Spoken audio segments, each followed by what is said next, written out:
अस्सलाम वालेकुम, welcome back. I am Hussain Sajid और हम डिस्कस कर रहे थे विजुअल प्रोग्रामिंग का सब्जेक्ट आता है जी पंजाब यूनिवर्सिटी के दो प्रोग्राम्स के बीएस बीबीए 4 ईयर प्रोग्राम, इसके भी चौथे सेमेस्टर में बीबीए 208 और इसके अलावा इस्लामिक स्टडीज के चौथे सेमेस्टर के अंदर बीबीए टू कॉम 203 का सब्जेक्ट आता है और हम इसमें डिस्कस कर रहे थे। और आज का जो हमारा टॉपिक है वो है कि कॉन्स्टेंट्स इन विजुअल बेसिक्स जो है वो हमने डिटेल के अंदर डिस्कस करनी है। लास्ट वीडियो के अंदर हमने वेरिएबल्स के बारे में पढ़ा था और एक छोटा सा आपको सॉफ्टवेयर के थ्रू प्रोग्राम भी बनाना सिखाया था कि सॉफ्टवेयर के अंदर आप किस तरह से काम जो होते हैं। तो डिस्कस करते हैं हम कांस्टेंट क्या होता है। फिक्स्ड वर्ड को आप फिक्स चीज को आप कांस्टेंट कहते हैं और हिलने जुलने वाली चीज को, चेंज होने वाली चीज को आप वेरिएबल कहते हैं। A quantity that cannot be changed during the program execution is called constant. ऐसी चीज जो प्रोग्राम चल रहा हो, चलना स्टार्ट हो जाए तो अब वो बदल नहीं सकती, तो उसको हम कहते हैं कांस्टेंट। और दो तरह के विजुअल बेसिक के अंदर कांस्टेंट्स होते हैं मेन। एक को आप लिटरल कांस्टेंट्स कहते हैं और एक को आप यूजर डिफाइंड कांस्टेंट कहते हैं। अगर आपने अभी तक मेरा यूट्यूब चैनल सब्सक्राइब नहीं किया तो youtube.com पे जाइए, हुसैन साजिद ऑफिशियल चैनल का यूजर नेम है हुसैन साजिद, सर्च करेंगे टॉप पे आपको चैनल मिलेगा। इसको लाजमी सब्सक्राइब करें। सेम यूजर नेम के साथ मेरा इंस्टाग्राम और फेसबुक का भी जो है वो मेरा अकाउंट है। तो फेसबुक पेज को भी लाजमी फॉलो कीजिए और इंस्टाग्राम अकाउंट को भी लाजमी फॉलो करें। काफी कुछ आपको यहाँ पे भी लर्निंग को मिलता रहता है। सो हम स्टार्ट करते हैं। पहले हम डिस्कस करते हैं literal constant. A value that is typed directly in the program is called literal constant and any value that can be used in Visual Basic without storing it in a variable। तो कल हमने कुछ काम किए थे। हमने कल वाले प्रोग्राम के अंदर हमने कुछ चीजें बनाई थी और उसके अंदर हमने डिस्कस किया था कि आप किस तरह से इनपुट लेते हैं और उसको वेरिएबल में रखवाते हैं। तो आप उसको वेरिएबल में लिए बगैर डायरेक्टली भी यूज कर सकती हैं। तो डायरेक्ट जब हम यूज करते हैं उसका ड्रॉबैक ये होता है कि वो एक ही जगह पर यूज हो रहा है, तो हमें जहाँ पे भी डायरेक्ट उसको अगेन यूज करना है तो बार बार हम उसको किसी चीज में रखवाया होगा तो हमें पता है अच्छा इस चीज में चीज पड़ी है, इसको इधर यूज कर लो। तो इसलिए हम उसके लिए वेरिएबल बनाते हैं। तो आप डायरेक्टली भी उसको यूज कर सकते हैं। अगर आप उसको डायरेक्टली यूज करते हैं तो इसको हम कहते हैं literal constants. For example 10 is a literal constant in this expression। a is equal to b multiply by 10। तो b क्या है, इधर एक वेरिएबल है जिसके अंदर कोई ना कोई वैल्यू होगी, जो भी उसकी वैल्यू होगी उसको 10 से आप मल्टीप्लाई करेंगे, जो रिजल्ट आएगा वो आप एक ही वेरिएबल के अंदर स्टोर करवाएंगे। तो अगर आप डायरेक्टली वैल्यू को प्रिंट करते हैं इस तरह से कि like print hello world print 100, सो यहाँ पे हेलो वर्ल्ड जो है फर्स्ट लाइन में, 100 सेकेंड लाइन के अंदर, ये लिटरल कॉन्स्टेंट्स की एग्जांपल्स हैं। So value of the literal constants can be changed at design time, it cannot be changed at run time। एक दफा आपने क्लिक कर दिया रन के बटन पे तो उसके बाद आप ये नहीं कर सकते कि इन वैल्यूज को बदल दें कि इसकी जगह पर कुछ और डिस्प्ले हो। तो आप इनको डायरेक्टली यूज करते हैं, ये लिटरल कॉन्स्टेंट्स होते हैं। दूसरा होता है यूजर डिफाइंड कॉन्स्टेंट। जिस तरह से वेरिएबल होता है उसी तरह से आप एक कांस्टेंट वेरिएबल भी बनाते हैं। कांस्टेंट वेरिएबल और रेगुलर वेरिएबल के अंदर क्या डिफरेंस है कि रेगुलर वेरिएबल की वैल्यू आप बदल सकते हैं। फॉर एग्जांपल आपने एक मैं आपको कल भी एग्जांपल्स करवाई थी, अभी गेन कर लेते हैं।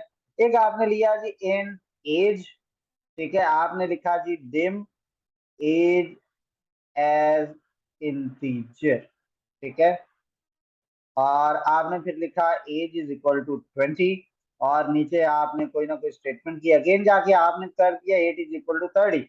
तो इससे ऊपर यहाँ तक जो था वो एज की वैल्यू 20 थी, एज के वेरिएबल में 20 स्टोर था। अब आपने नीचे लाइन में अगेन कुछ लिखा है, इससे नीचे वाली लाइंस के लिए एज की वैल्यू 30 है, तो ये था वेरिएबल।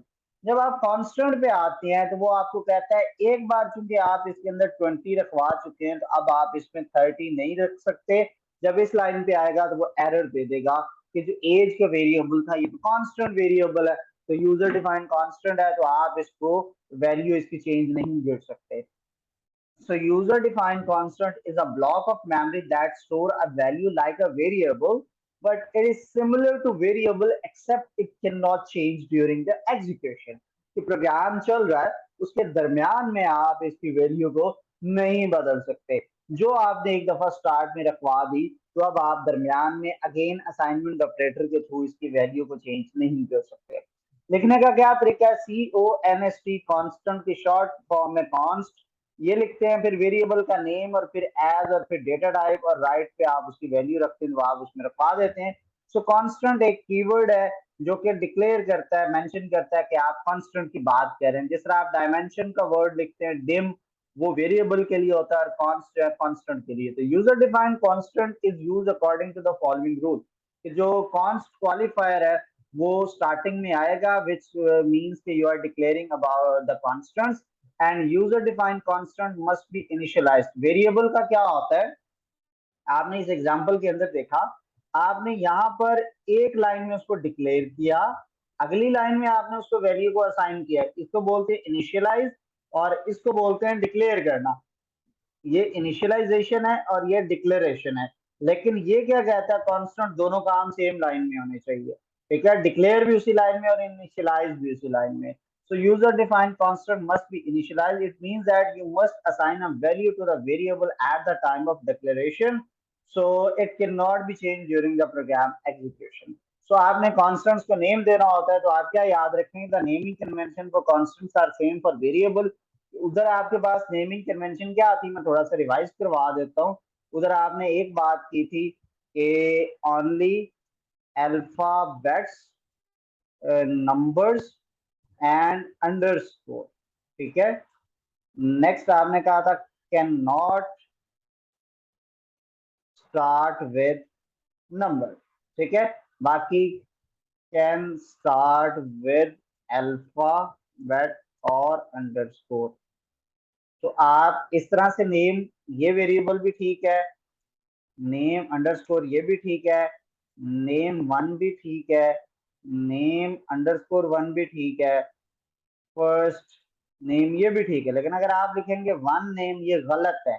इस तरह का स्टार्ट नंबर से नहीं होना चाहिए। वेरिएबल्स के रूल थे, कांस्टेंट के अंदर भी नाम रखते हुए सेम रूल्स हैं। ठीक है, सो आपने, लेकिन ये कि स्टार्टिंग में आप कांस्टेंट का वर्ड लिखते हैं डिम की जगह पे। ठीक है, जो कि रिप्रेजेंट करता है कि ये कांस्टेंट वेरिएबल है।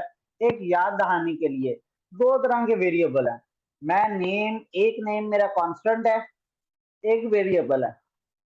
ठीक है, और उसके अंदर फिर हम क्या करेंगे कि एक वेरिएबल ये है और एक, मैं कैसे पता चलेगा वेरिएबल वाला कौन सा है और वो कौन सा है अगर सेम नेम का हो। तो मैं इसके लिए आसानी से ये कौन और फिर ये तरीकाकार यूज करता हूँ। ये वैसे आप जरूरी नहीं कि इसको फॉलो करें, लेकिन ये आपके लिए होता है कि आप दूर से नेम पढ़ के बता देते हैं तो ये कांस्टेंट है। तो हर एक कांस्टेंट वेरिएबल का नाम रखते हुए बेहतर है कि आप स्टार्ट में कौन का वर्ड यूज करें और फिर उस वेरिएबल का नेम कैपिटल लेटर से स्टार्ट करें। लाइक अगर मुझे एज का कांस्टेंट वेरिएबल बनाना हुआ तो मैं कहूंगा कौन एज, कौन मार्क्स। इसका मतलब ये कांस्टेंट वेरिएबल में बना रहा हूँ, ये मेरे पास रेगुलर वेरिएबल नहीं है। ठीक है, तो for example const name as a string और इसके अंदर आपने फिक्स वैल्यू रखवा दी, const price as a integer और इसके अंदर भी फिक्स वैल्यू रखवा दिया। अब आपके पास एक प्रोग्राम है, write a program that input book number of books and it calculate the cost of the books and display it onto the message box. The price of the book is stored in the constant. So आपने private सब command underscore, इधर underscore आएगा, click, सो ये as it is आएगा, आपको याद होना चाहिए। अब इंटीजर आपने बनाना है प्राइस के लिए, integer variable constant price as integer और इसमें 100 रखवा दिया। डिम बुक्स, ये क्या है, number of books, and cost as integer और ये उसकी कॉस्ट कितनी है। ठीक है, तो आपने उसको बुक्स जो भी है उसको आपने मल्टीप्लाई करवा दिया। कॉस्ट एक टोटल कॉस्ट बनेगी, यानी 3 बुक्स है तो वो 100 से मल्टीप्लाई करके 300 और वो उसकी टोटल कॉस्ट आ जाएगी। तो बुक्स मल्टीप्लाई बाय प्राइस, तो बुक एक डायमेंशन के साथ है, ये वेरिएबल है, इसमें आपने इनपुट ली, वो बुक के वेरिएबल में स्टोर हुआ, जो भी नंबर आपने टाइप किया वो इस वाले इंटीजर से जो कि 100 है, प्राइस इससे मल्टीप्लाई होगा और वो कॉस्ट वेरिएबल में स्टोर होगा और एंड पे आप उसको प्रिंट कर देंगे। ये एंड का ऑपरेटर बीच में कंकैटिनेशन है। कंकैटिनेशन के ऊपर मैं एक सेपरेट छोटी सी वीडियो बनाऊंगा, ये अगले लेक्चर के अंदर हम उसको डीपली डिस्कस करेंगे कि आप कंकैटिनेशन किस तरह से करते हैं। और फिर आपका एज यूजुअल एंड साहब ये लेफ्ट साइड पे व्हाट्सएप नंबर भी मेंशन है। अगर आप बीबीए सेमेस्टर 4 के स्टूडेंट हैं या आप बीएस इस्लामिया सेमेस्टर 4 के स्टूडेंट हैं या आप स्टैटिस्टिक्स प्रोग्राम के जिसके अंदर कि आपका फॉर्म 203 का सब्जेक्ट आता है, आप उसके स्टूडेंट हैं, तो आप मुझे इस नंबर पे व्हाट्सएप कर सकते हैं। इसका रेलेवेंट व्हाट्सएप ग्रुप बना हुआ, मैं आपको उसमें ऐड कर दूंगा। फिर ये कांस्टेंट एक सिंबॉलिक कांस्टेंट भी होते हैं। Symbolic constants are the constant which are pre defined in the language, यानी वो लैंग्वेज में बने बनाए हैं, फिक्स हैं। So these constant represent some specific value. Symbolic constant is known as named constant, ठीक है। और जस्ट लाइक एक आप पाए का वर्ड यूज कर लें सपोज, और पाए की वैल्यू उसमें फिक्स है।